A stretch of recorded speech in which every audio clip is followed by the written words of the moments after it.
Torah isn't education, it's transformation. This is Chai Chinuch with Rabbi G.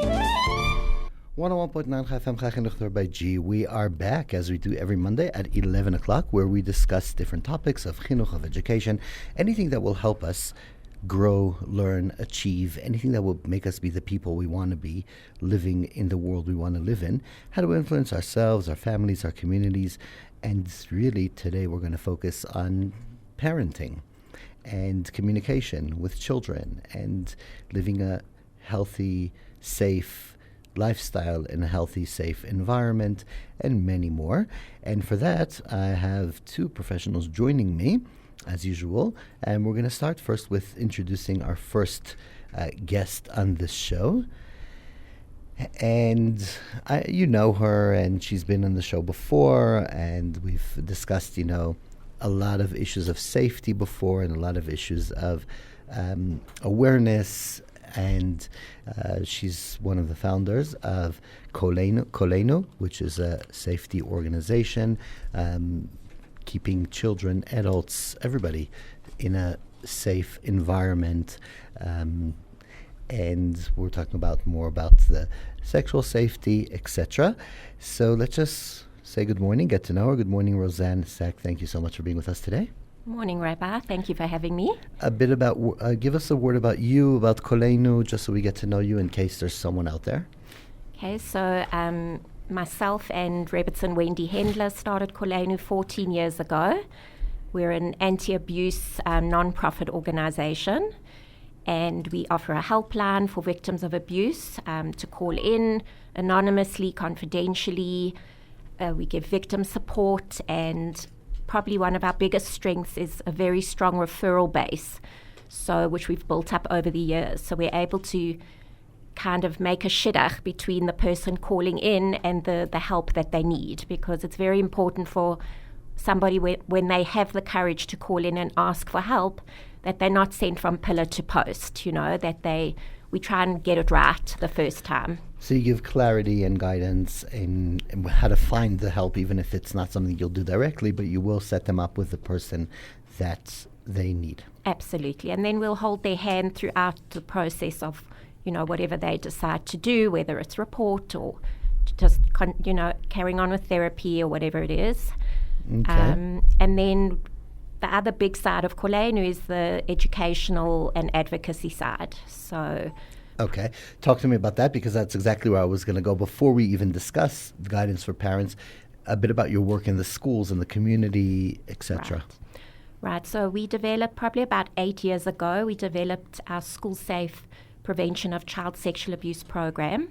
So what we did is we drew on programs from all around the world. I mean, at that stage, this kind of education was fairly new.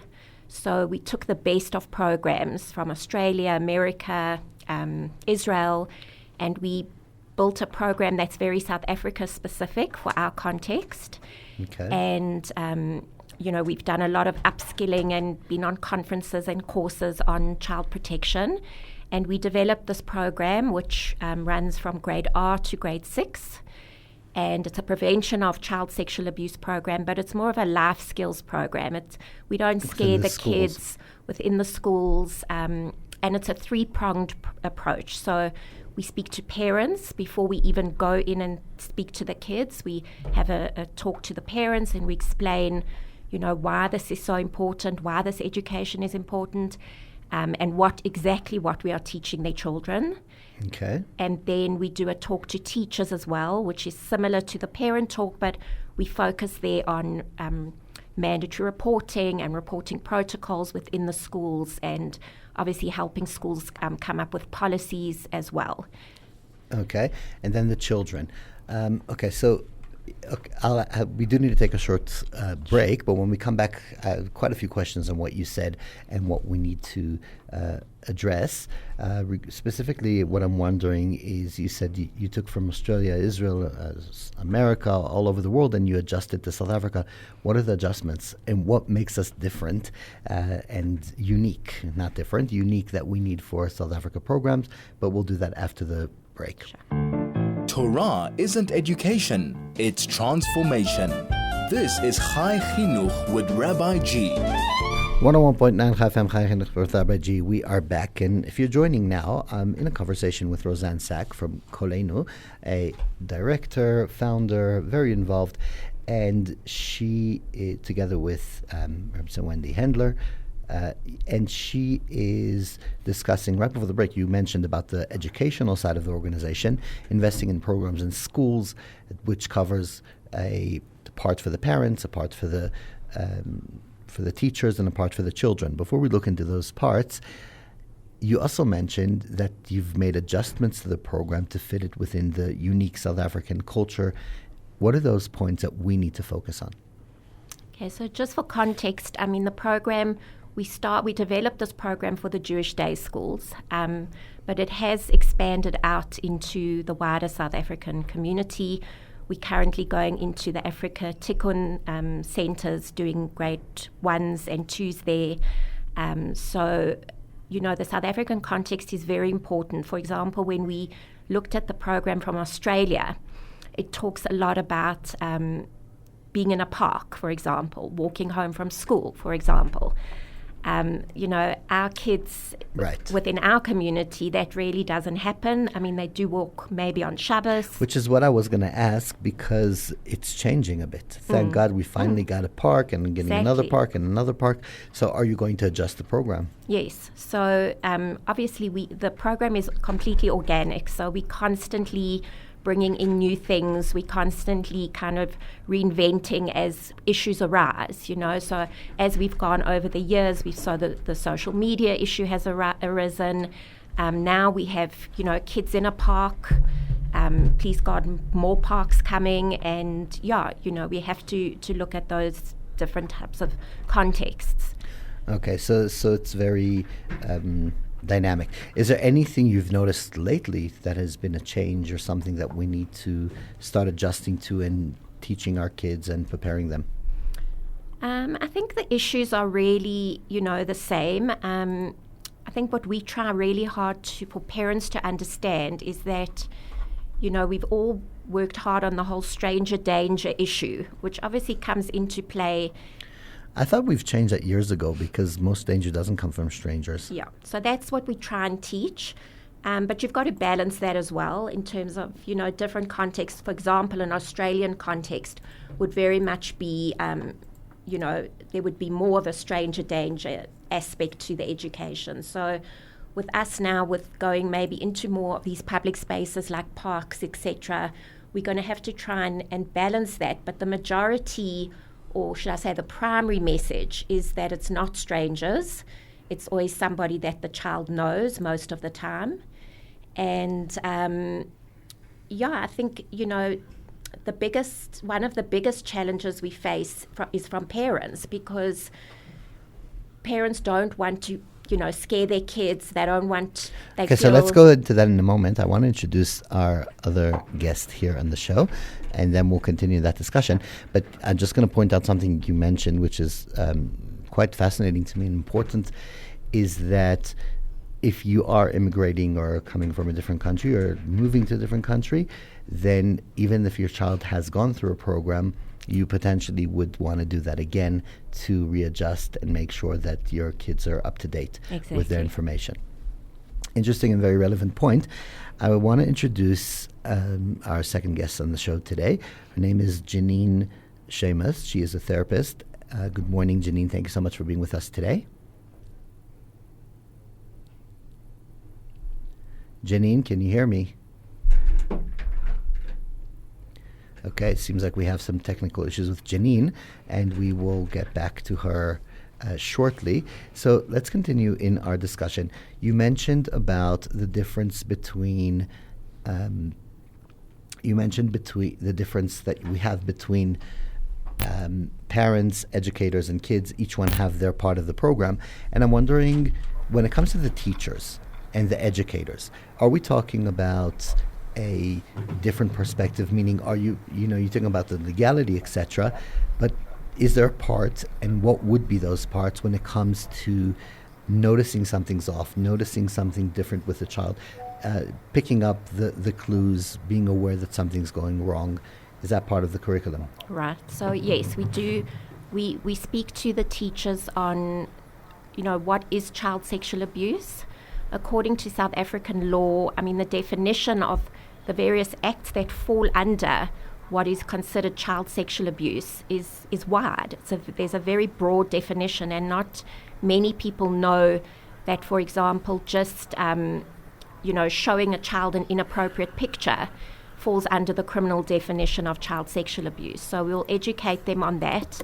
We educate them on, the grooming process, the profile of a perpetrator, and the fact that they are mandatory reporters. So it always surprises me that very often we go into schools and a number of teachers are not aware that they're actually mandatory reporters. Most people don't even know that anyone over the age of 18 in South Africa who's considered an adult is a mandatory reporter. So that is very important, and I think part of the education to the teachers is also to take away the fear of, if they suspect something but they're not 100% sure, there's always the temptation to kind of maybe not turn a blind eye, but be scared of bringing up something that may not be true and then being accused of a false allegation or maybe being sued for defamation.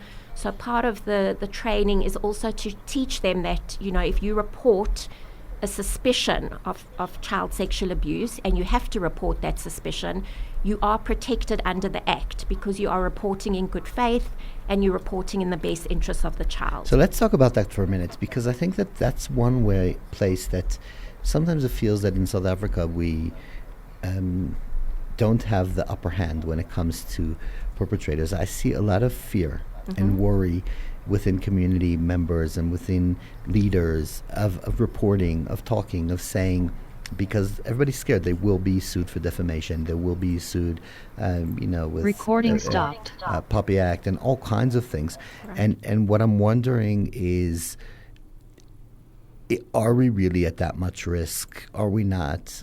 Obviously, what we're going to discuss here is your experience and not legal recommendation. However, that seems to be a very big concern for many people that want to do the right thing. Right. So I think it's important to distinguish between children and adults at this point. Child is anyone under the age of 18, obviously. And if any adult has a reasonable suspicion or proof or a reasonable suspicion recording in progress that a child is being abused, they are mandated by law to report. So if they do not report that, and it comes out that they knew, then it's big fines, it's prison time. But that's the clear-cut cases. Then we have the adults. Then we have the adults that are coming and telling stories about their childhood. Right. Then we have the concerns that we picked up.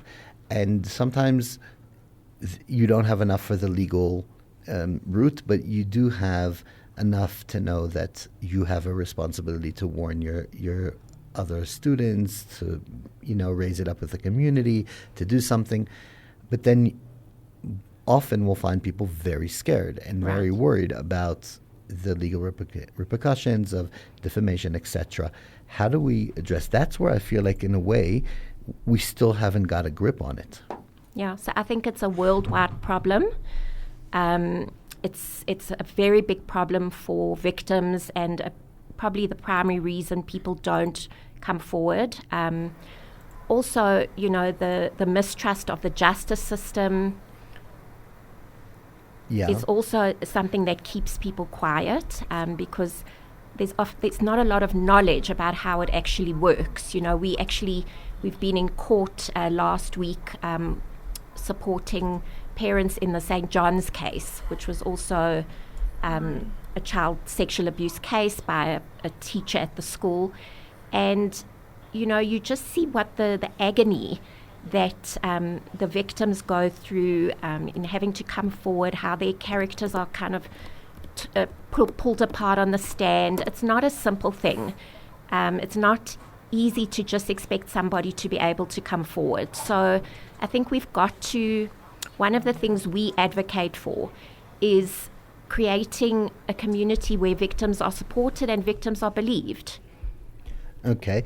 One of the things that we have in other countries is that, and maybe we also have it here, correct me, sometimes what we'll have is that although the victims are going through a very difficult, rough place and time, but they'll have a hug from the media, or they'll have an alternative support system that will give them that strength and energy. Do we have that here? We do. We have many organizations that offer that kind of support. The media has got strict rules around reporting of victims' names, particularly child victims. Even if they're adults now and the case is going on like St. John's, they're not allowed to report on the victims' names, so they are protected. And perpetrators' names? Perpetrators' names. So that's an interesting one. In South African law, when it comes to allegations of sexual abuse, the perpetrator or alleged perpetrator is not allowed to be named until they've pled in court. So once they've pled in court, then the name of the accused will be out there, and the media is able to publicize that name. Okay. We do need to take a short break, and then we'll come back. But what you're saying is realistically saying that really, unless there was a charge in criminal court, there's no way to warn the community or to raise anything or to bring anything up, and you do need to keep quiet and you do need to hold back. Is that correct? Well, I think it needs more discussion than that. Okay, so after the break, we'll go back into this discussion. Torah isn't education, it's transformation. This is Chai Chinuch with Rabbi G. 101.9 Chai FM, Chai Chinuch, Rabbi G. We are back, and I'm here with Rozanne Sack from Koleinu. And right before the break, I asked you about, actually you were sharing more about the rules and the regulations by law of what can be said specifically about reporters, newspapers, media reporting about a perpetrator, and you said that can't happen until a actual hearing in court, which I said then basically there's no room for any warning of community or discussion until there's an actual hearing, and you responded, well, not really. And then we had to go out to a break. So please elaborate. Okay, so I think, we often say one of our frustrations is people will call us and they've got a story to tell, and they tell us about something that's happened to them by somebody, and then they leave us with it because for all the good reasons why people are scared to report, the fear, the shame, worrying about defamation, worrying about being shunned by the community, maybe fear of exposure, all these reasons. And then we left with a situation where we worry that there is a potential perpetrator in the community, and there's not much that we can do about it, without a proper legal process. Because if you do start going and naming and shaming without somebody who's prepared to actually come forward and sign their name to a report or an affidavit and say, this is what happened to me, then we all run the risk of defamation suits and all sorts of horrible things. And also, the law is in place for a reason. So we've worked very hard with the rabbis over the years as well in terms of educating them around the issue of abuse and dealing with victims and why it's so difficult for victims to speak up and come forward. So, we try and deal with the rabbis as well if we have to speak to them, if it's a case where they could call somebody in maybe and have a chat to them about their behavior. But if it's a case where really the community is at risk and we're hearing about more than one victim, then really we need to encourage them to go through the legal process. And I think it's important that people understand that, we don't just go into the nearest police station and open a case. We've got specialized units that we will refer to. There's lots of support for children in court. Cases can be heard in camera.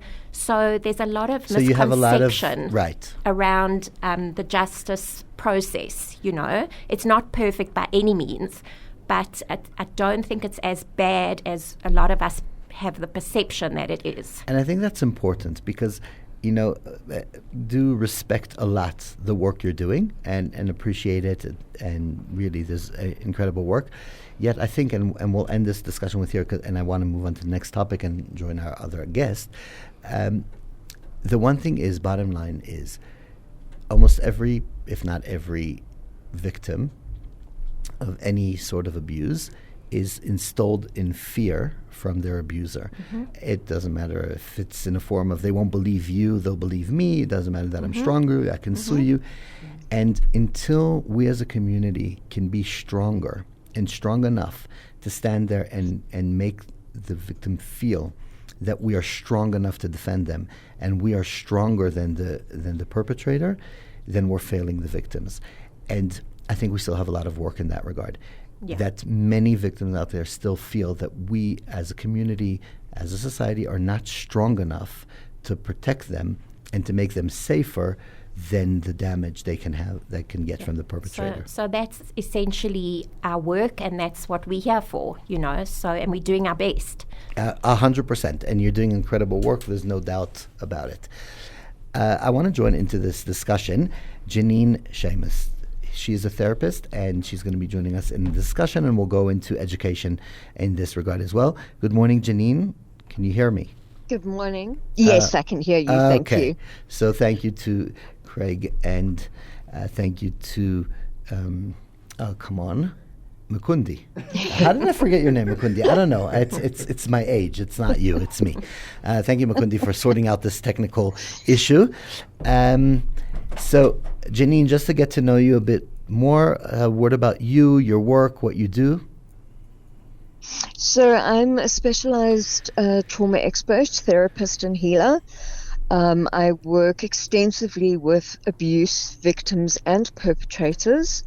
I used to work with juvenile and male offenders in prison systems, as well as their victims, as well as men outside who have been abused themselves or have abused themselves.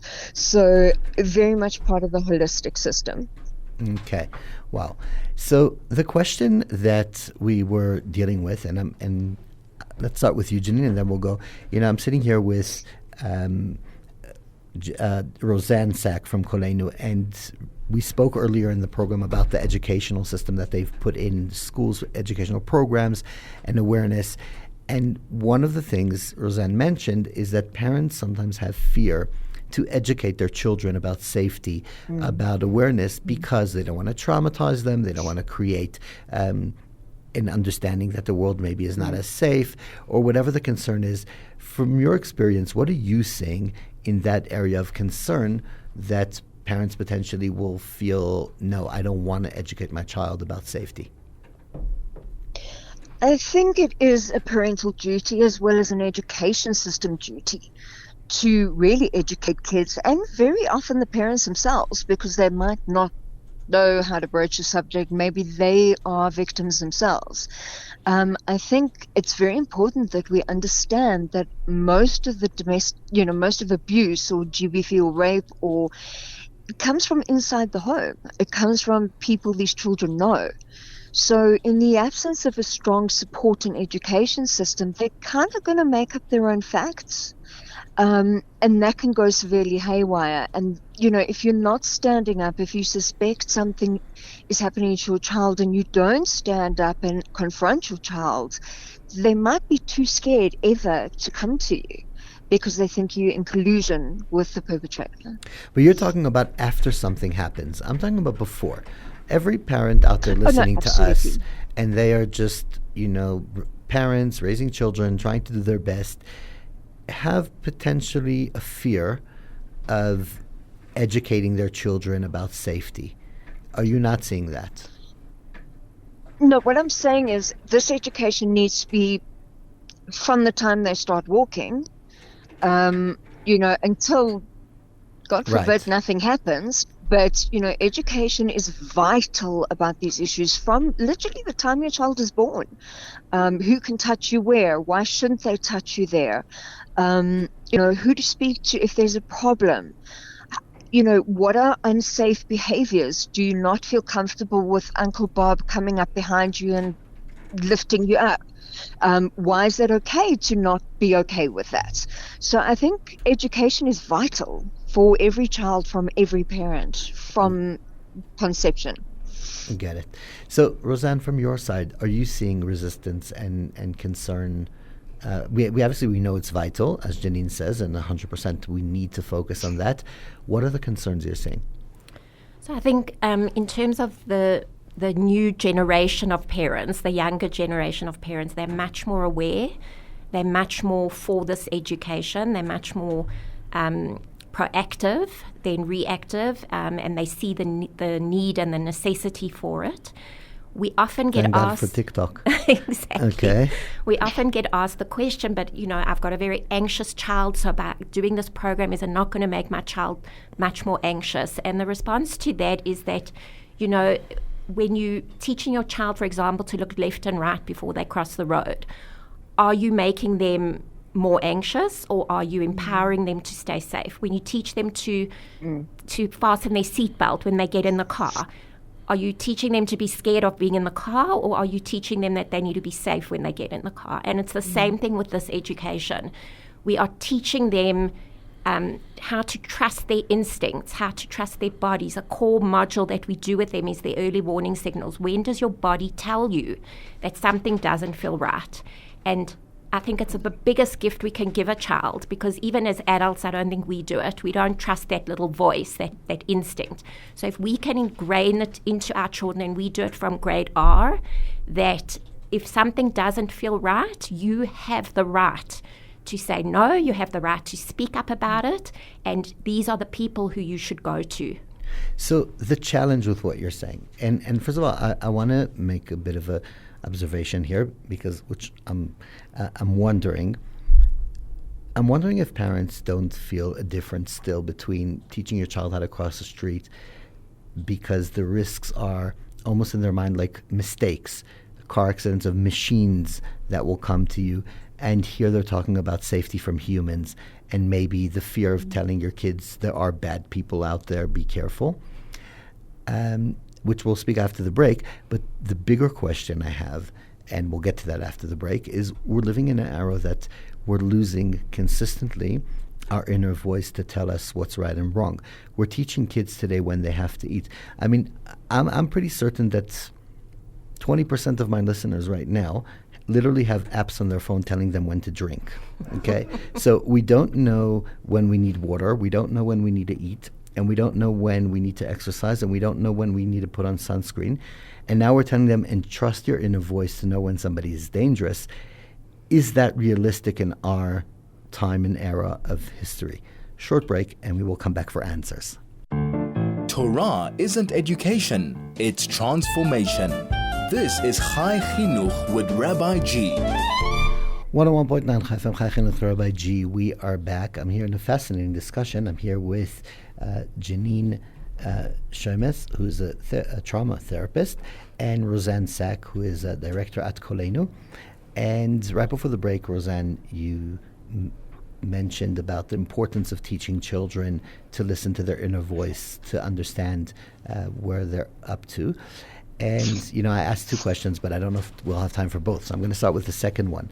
And that was, in an era that we are forgetting our body signals already, we need to be reminded to eat, we need to be reminded to drink, we need to be reminded to put sunscreen, we need to be reminded to exercise. Is an approach of listen to your inner voice something that's realistic at our times? What are your thoughts? I think it's vital. I think it's a message that has to be taught. I'm not sure there's any other way, and parents, I think, need to understand that we living in a very different world to the world we were raising kids in maybe 20 or 30 years ago. It's a scary world. There's lots of risks. There's lots of dangers. We may think we're in control when it comes to social media and online stuff. We're not in control, We don't know what our kids are being exposed to. So I think that we have to upskill them, we have to empower them. And one of the most important things is that they should know that they can come and speak to us about absolutely anything. And that I'm with you on 100%. Yeah. Definitely. My question is, and Janine, maybe you have also an opinion about this, or you can add to this. Yes. My question is, are we realistically in tuned enough with our bodies to tell our children, just trust your instinct and teach them? Or maybe we actually need to use other methods, or maybe we need to teach them how to recognize your instinct, your inner instinct. Yeah. So that's what we I do would in like our to program. answer that. Yeah. Okay, perfect. So we'll come back to you. Janine, go ahead. I would like to add to that. I think very realistically, as you said, an app on your phone to tell you when to drink. I recently deleted mine because it was driving me crazy, and I'm not good at following rules. So absolutely. So even I that didn't think help. Okay. Okay. It's just useless. Drink when you're thirsty, go back to where you began. But I think we have to almost reprogram ourselves and our children to start getting more in touch with their inner voice. And this is something that I do through the trauma therapy, through somatic movement, through healing, through, different kind of exercises to learn yourself. This doesn't feel right. I don't like it. Why? This I is get it. no. I'm not safe like this. Something's telling me this is off, and I do think that we realistically have to get people back to that point where we do start trusting our gut, because we've grown out of it. We've been told it's silly. But you are saying, Janine, that you teach it. Yes, to I your do. clients when there's a trauma, so it's not a natural thing. And Rozanne, you mentioned also that you have it in your part of your Yes. educational program. Yes. How do you teach it in that program? Okay, so what we do is we, first of all, when we're dealing with the little ones, we give them a vocabulary for their feelings. We spend a lot of time talking about feelings words, and we intersperse within those words that a child who's being abused would feel: ashamed, confused, anxious.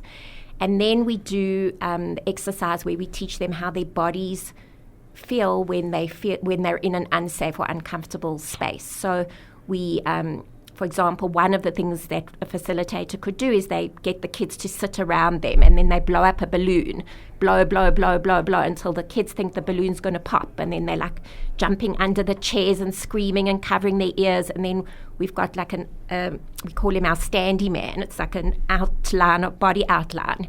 And we then get them up to come and say, where did you feel it in your body when you thought the balloon was going to pop? Was your heart beating fast? Did you have butterflies in your tummy? Were you sweating? Were your knees knocking?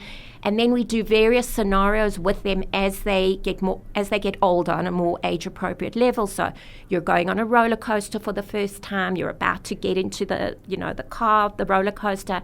How are you feeling? And then the guy comes and puts the safety bar over you, and your mom's sitting next to you, and she puts her hand on your shoulder. Now, how do you feel? So you can feel anxious and nervous and unsafe, but then you can also do something to make you feel safe again. And that kind of middle point is you need to tell one of your trusted adults. Amazing. So you actually do teach it in a very clear way, because I do think that we don't have it naturally as much as we did in the past. So, one of the big challenges that we're finding many times, or I'm seeing from my experience, I don't know what you and Janine are seeing at your work, is that many times you'll have victims doubting themselves or questioning, or did this really happen, or this is really going on. And one of the areas we potentially need to address it's obviously a topic to be addressed for many different angles. One of the points is that the nature of abuse is based on the overpowering, right? When it's really about the victim feeling out of control, overpowered, and taking advantage of, and losing themselves and their control and their space to someone else, which is almost like an individual thing. Like certain things in certain cultures could fall under abuse, and in certain cultures not. And that leaves a lot of room for a perpetrator, anyone, to create that doubt and to create that, no, this is normal and nobody's going to believe you, and it's not black and white, and there's no rules. How do we gain clarity in our children's mind of what's right and wrong without letting the outside power confuse them or make them doubt and say, "No, it's just me. It's not really. It's only my worries. It's not something that really needs to be looked at." And as all the fun questions on this show, we have to go out for a short break. And when we come back, we will. I'll ask you both to answer this question. Short break. We will be right back. Torah isn't education, it's transformation. This is Chai Chinuch with Rabbi G. 101.9 Chai FM, Chai Chinuch with Rabbi G. We are back, and really towards the end of the show. But right before the break, I asked both my guests, Janine Shamos, who's a therapist, and Rozanne Sack from Koleinu, when it comes to abuse, then all of the forms of abuse is really a individual and a personal feeling of being overpowered and controlled and losing that self-management and respect and control of your own self, which leaves a lot of leeway for perpetrators to confuse you, to put in doubt. And many times you will see victims very confused. Is this just me? Is it really happening? Is it not happening? What's going on? How do we give them that clarity to manage that situation? Janine, your thoughts? So my thoughts are absolutely that happens. You know, what's okay across one culture, smacking a child, for example, is not okay in a different household or different culture. I think abuse is abuse. We all know if you're tied down, if you're raped, if you're sexually abused, if you're beaten, that's not okay. It's simply not okay ever. But I work in an environment where there's multiple abuse, where there's intergenerational abuse, where there is sort of, you know, your mother condones what your father's doing because she's been through it and she's under his control. So I do think it's very, very important that we understand when we're dealing with educating about abuse, and we need to be aware of our own experiences. The bottom line for me is that if a child or an adult comes to me and says, "I think I've been abused," I'm taking them seriously. I want to know what happened. But when I want to know what happened, I also want to know what the family dynamic is, because you may very well have the same abuse that's been happening for generations. And you have an entire generation of people who are trapped and who are questioning themselves. So yes, it's a very, very complex issue that I think needs to be taken into account. Okay. So on a simple education, as Janine is speaking about someone who already comes forward and says, I'm talking about before we actually even, and please God, we're training kids that will never experience this. It's just training. How would we give them that sense of clarity about right and wrong? So, I mean, I think, the grooming process is a very powerful process, as you spoke about, and most children are groomed before they're sexually abused, and what makes it complicated is that even though they know something doesn't feel right, the grooming, as a result of the grooming, they have a very strong attachment to the abuser. They love this person is an important person in their life, a family member, family friend, a teacher. So the way we do it within our program is we do something called the basket of apples. So we do a little exercise with the kids where we have these beautiful, shiny, delicious-looking apples, and we bring up a few volunteers to come and choose their apples. And then when you cut into the apple, one of them it will be brown or it will have a worm in it. And the message that we teach them there is that even though all the apples looked good on the outside, only when you cut into the apple could you see that there was something wrong on the inside. So most people in the world mean well. Most people in the world want the best for you. They're good people. But sometimes there's that person who might look good on the outside, look religious, be a member of your family, be the rabbi, be the teacher, be the father, be whoever it is. But even though that's who they are and they look like that, they give you your early warning signals and they make you feel uncomfortable, and it's okay to tell one of your trusted adults, no matter who that person is. And I think that's a very powerful way of breaking the power of the grooming. Yeah. or okay, or you should, or you're highly encouraged to tell someone You that must you tell. trust. Our program says tell, tell, tell. And if the first person you tell doesn't help you, go to the next person and go to the next person. We help them build a network of trusted adults. Amazing. So we ran out of time completely, but I have to ask you both the question I've been asking on the show, as you know, for a decade, and that is, what do you wish and hope we knew or did different for a better future for our society? Janine.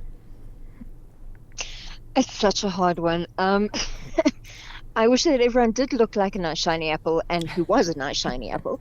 That would be ideal, right? But I Who knows? wish that we would see the world as it is. It's beautiful. It's not pretty. There's ugly sides to it. And if we recognize the ugly, and if we learn to see and understand the ugly, the world becomes so much more beautiful. And I do think that it's a community, worldwide, societal issue that we need to be protecting each other. Okay, so we don't need to be scared of that, seeing the difficult sides within the beauty. Rozanne, what do you wish and hope for a better future? Well, I think, we can't be idealistic in saying that, what we're trying to do is stop all abuse from happening. We're never going to prevent abuse from happening. We're human beings. But I think my hope and wish for the future and on behalf of Kolenu is that parents really realize that in educating your children around these issues, you're not taking away their childhood. You're not taking away their innocence. You're not scaring them. You're actually protecting them, and you're empowering them to grow into confident adults who have the ability to say, I'm not okay with this.